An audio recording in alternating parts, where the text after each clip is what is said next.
No, això no és així, sinó que l'antropologia que us estic presentant avui, l'espontani és això. Això és casa nostra. La positivitat, l'energia, la felicitat.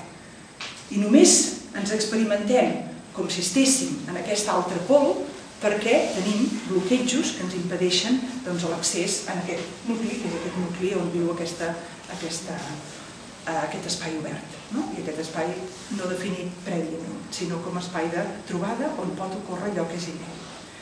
Doncs bé, aquesta articulació entre el que en diem l'espai lògic o la capacitat lògica, la dimensió lògica i la dimensió emotiva, o també de necessitats físiques, que les inclou, l'articularia de la forma següent. La meva part lògica, encara que sembli que nosaltres intentem cada vegada més enfortir-la perquè és allà on ens identifiquem en el nostre patró, la meva part lògica, si jo m'identifiqués amb ella, si jo m'identifiqués totalment amb ella, i tots féssim el mateix, amb una persona que visqués a la Terra ja n'hi hauria prou. Perquè la lògica, per definició, és universal, i si no, no és lògica. És o no?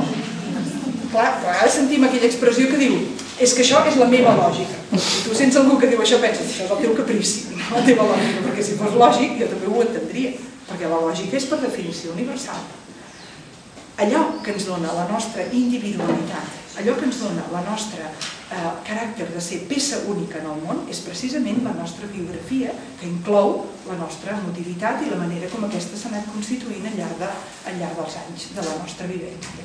Per tant, aquesta lògica no és el que us diré a continuació, perquè, llàstima, però no donem la talla, no hi arribem a viure només la lògica i per això farem el mal menor. No, no, això que us diré ara no és cap mal menor, sinó que seria un desastre que visquéssim només, i si coneixeu algú que ho fa, doncs ja sabeu de què parlo.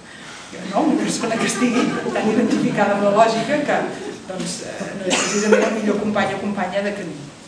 Però és obvi que intentar una identificació amb la part emocional que no tingui en compte aquest vessant dels altres és el que ocorre quan aquest vessant emocional el deixem expressar sense cap tipus de diàleg amb l'entorn. Això és equivalent a aquest estar centrat en un mateix. És com una cosa de perogrullo, però és així, perquè si jo tinc un compromís amb una altra persona i dic, mira, ho sento, ahir t'estimava, avui no, adéu. I l'altre diu, bueno, doncs gràcies. Quan tu intentes viure amb un conjunt de persones, aquest intentar deixar que la part emocional pugui ser el que regula les nostres relacions, sembla que condueix necessàriament a que hi ha algú que porta la part de càrrega, diguéssim, que tu, així alegrement, t'has deixat anar per poder viure una situació alliberada. El model que plantejo és, per tant, un model en el qual aquesta part lògica i aquesta part emocional dialoguen l'una amb l'altra. Però ara intentaré explicar una mica més per què aquest model antropològic no és, i ara ja ho he esborrat, no és, encara que estigui parlant de part i part, que sembla que estic encara en aquest model dualista, però ara intentaré explicar per què o en quina mesura no és un model dualista. I per mi, quan dic model dualista, vull dir sobretot el que us he dit abans, jeràrquic. El problema del dualisme és la jerarquia, i és que acabes posant un al servei de l'altre i un dominant l'altre, encara que de vegades aquest domini s'inverteixi i diguis, doncs ara domina aquest, ara domina l'altre. Però el model dualista en l'ús que n'estic fent avui és sobretot perquè evites aquest intercanvi de tu a tu, que és l'intercanvi que us he dit que de forma que encara hem d'explorar en filosofia i en teologia. Aquestes dones místiques han parlat de l'encontre amb Déu, que no és aquest encontre, i tampoc és el de dir Déu ha mort, perquè si Déu no mor jo no puc ser, sinó que és un espai real de trobada amb l'altre. També la relació entre els gèneres, tampoc dir qui mana l'un a l'altre, sinó imaginar una realitat nova i portar-la a la pràctica. Doncs és per això que el que us presentaré, encara que parli de part lògica i part emocional, no ho considero dualista i després al debat podeu opinar també què us ha semblat. Doncs bé, aquest diàleg el que és fonamental és que no es tracta que la part lògica li faci de tutora a la part emocional. Com diu, tu ara, doncs què sents? I la part emocional diu, doncs, el que sigui, l'experiència que tinguis, estem el dia de Nadal, tothom hauria d'estar content i jo estic trist. I llavors anem a veure la part lògica com convenç a la part emocional de quin és el sentiment correcte. No sé, m'estic explicant amb això? Això no és en absolut, no seria, per mi això seria un altre cop un model dualista jeràrquic, d'aquest que intentem evitar o que jo intento transmetre-us com a no desitjable. La cosa estaria en reconèixer que en aquesta emoció, sempre que sentim una cosa, sempre que sentim una emoció, hi ha un motiu al darrere. I no només hi ha un motiu al darrere, sinó que hi ha una perla a dintre. I aquesta perla, que hi hagi un motiu, primer faig una nota, que hi hagi un motiu al darrere no vol dir que aquest motiu em sigui aparentment clar, que jo ja sàpiga quin és el motiu. És a dir, això és una racionalització. Si jo el dia de Nadal, us poso aquest exemple, en lloc d'estar contenta el dia del meu aniversari o del meu casament, posem aquest, el dia del meu casament, en lloc d'estar feliç, jo estic que em posaria a plorar, la racionalitat pot dir, sí, clar, perquè en realitat el casament és una cosa que emociona molt i fa plorar, no? I ja està, ja tenim un motiu. No, no vull dir això quan dic un motiu, sinó que quan dic un motiu vull dir que davant d'aquell sentiment el que no podem fer és ni ignorar-lo, ni bandejar-lo, sinó entendre, obrir-nos a la possibilitat i a la, no possibilitat, a la realitat que darrere d'aquest sentiment hi ha un motiu, tot i que, i ara vaig en el model obert, potser no el sabré mai. Això és fonamental. Això és fonamental. Tot i que potser no el sabré mai.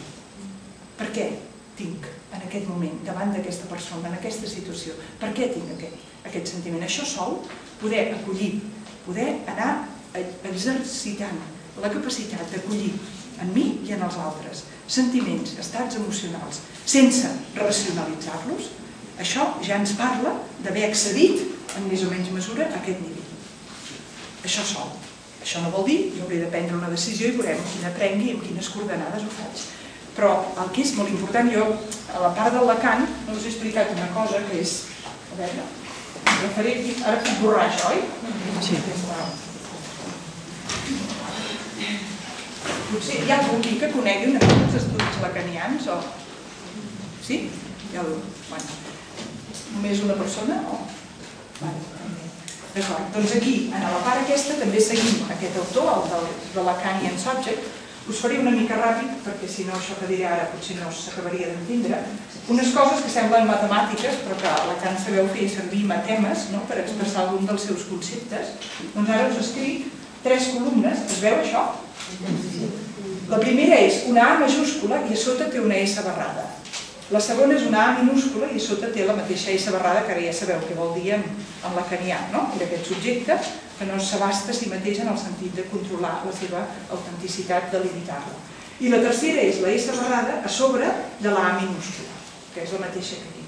Llavors això ho faré molt ràpid, però em sembla que s'entendrà. Aquesta S barrada ja hem dit que era el subjecte conscient de la seva llibertat, és a dir, el subjecte conscient de la seva llibertat no és el que es treu la barra, perquè la barra, ja he explicat que és precisament la condició de possibilitat de la llibertat. És un desig d'abastar-se sempre superat per una realitat que s'escapa. És la dinàmica pròpia de l'amor, que és aquest intent d'abastar-la i veure superat. Es pot viure com a frustrant i es pot viure com a fascinant. És el nucli de l'amor.